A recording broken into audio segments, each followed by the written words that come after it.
I watched some makeup tutorials, not because I'm looking for advice. I don't even have enough makeup to be able to utilize a makeup tutorial. I went to Sephora 5 years ago and a nice woman there showed me how to do my makeup, and that's how I do my makeup. This makeup tutorial from a model, and she also gave tips for the camera. She raises her eyebrows so that her eyes are more open. I think that looks terrifying.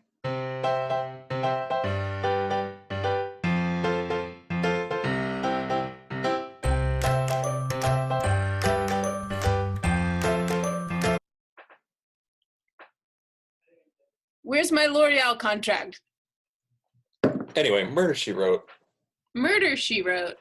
Well, as you can see, I've retired to my library for this viewing. Your library on the Titanic? I thought this was a worthy place to watch Murder, She Wrote. Why? Isn't she an author? Oh, I guess she would be. I don't know that much about this show, but I think she's a writer. But is she a professional writer or an amateur? I really appreciate the absurdity of shows. Wherever they go, a tragedy or a mystery or an incident happens that requires them to utilize their skills, because that never happens to me. This urban area needs some planning. Well, I feel that way all the time, but no one asked me to use my skills. But so I like that there's this old woman who presumably wherever she goes, someone dies. She must have a very exciting life. Right, like how old would Angela Lansbury be in the mid-80s? 50s? Right? Well, this is the confusion behind Mrs. Potts in Beauty and the Beast. How old is Mrs. Potts supposed to be? Like 75? But she has a child? Back to the cupboard with you now. Angela Lansbury, somewhere between 55 and 80, a writer of some kind, I'm assuming mysteries. Oh, yeah. Death follows her wherever she goes. Yes. Alternate title for this show, Death Follows Her. That's a great title. Yeah. Season 1, episode 13, Broadway Malady. This is already my favorite show we've watched. She has an embossed notebook for her typewriter papers. Look at this font. Unusual. That's Judy Garland's daughter, Lorna Luft. The one who's not Liza Minnelli. Oh, she's doing the eyebrow raising trick. You'll have to speak louder, Grady. What a cute house. A Broadway show? Well, that's marvelous. You know, I'm really coming to have another of those dreadful meetings with my publisher and those tedious attorneys. Professional writer. Who is the idiot who rearranged the props so that I would kill myself? Foreshadowing. There was a time, an eon or two in again. I like that she's brushing just the back of the mullet. You don't want to touch this part because this part's delicate. Jessica Fletcher. That must be her name. Small announcement. Me and the other blonde guy are going to swap wives. I don't think this guy has a wife. Oh, right. He'll trade his sister. Uh, Is his sister going to get murdered? That's so sad. do you like mysteries? Yeah. Definitely Times Square in the 80s. Oh. Oh. He just has a gun? Why were they going down that alley? It said parking. Maybe it's where they parked. We're seeing a show. We're seeing the new Judy Garland's daughter show, but I hear she got shot in the alley. Judy Garland's daughter had such a small part in this show. She's already dead and it's only 10 minutes in. Is she dead? Oh yeah, I think she died. That's what the newspaper said. Oh, did it? I forgot to look at it. Murder. She's alive. Oh, she's alive. I'm sorry.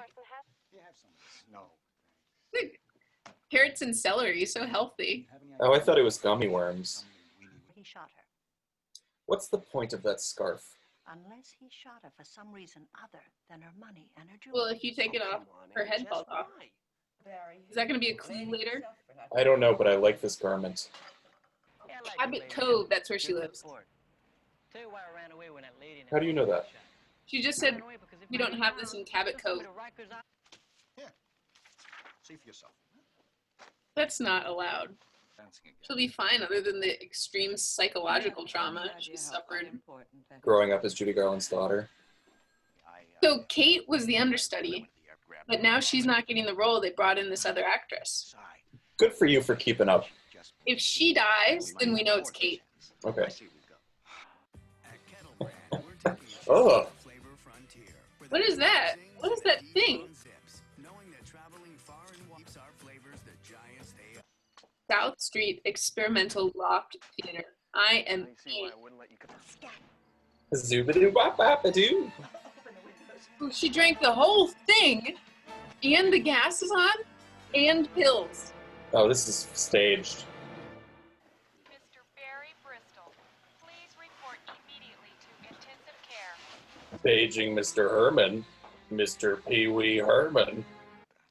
Oh, it's a different coffee. Someone put the alcohol in the coffee canister.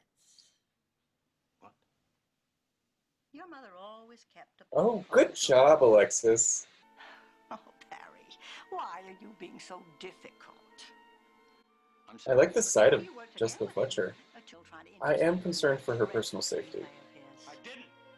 I bet she has a gun.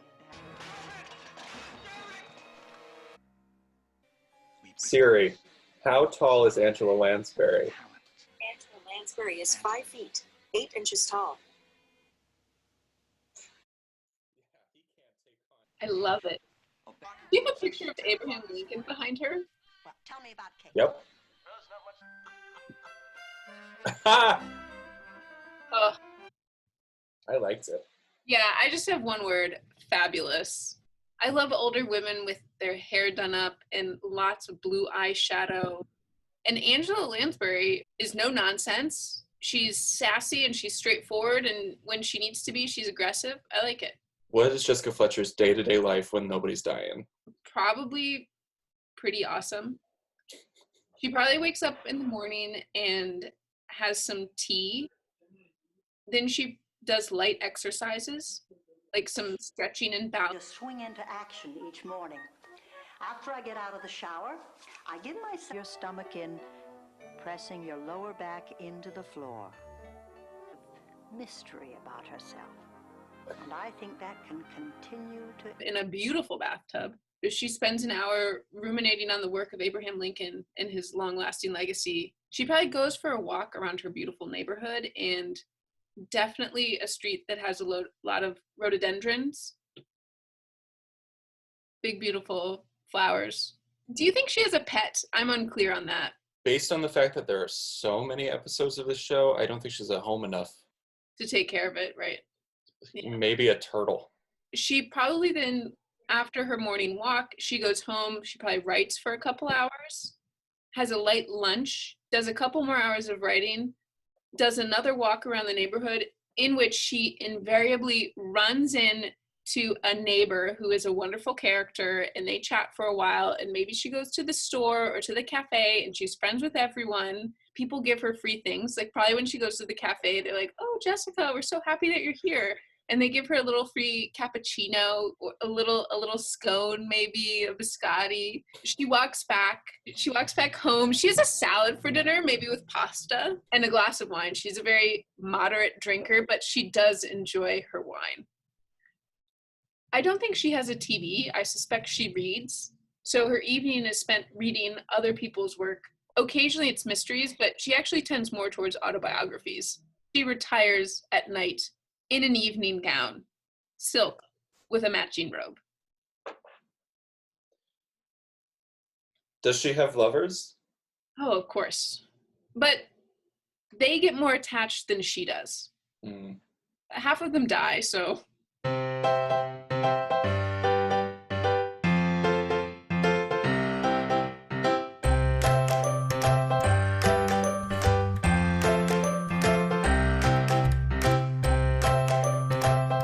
Back to the cupboard with you now.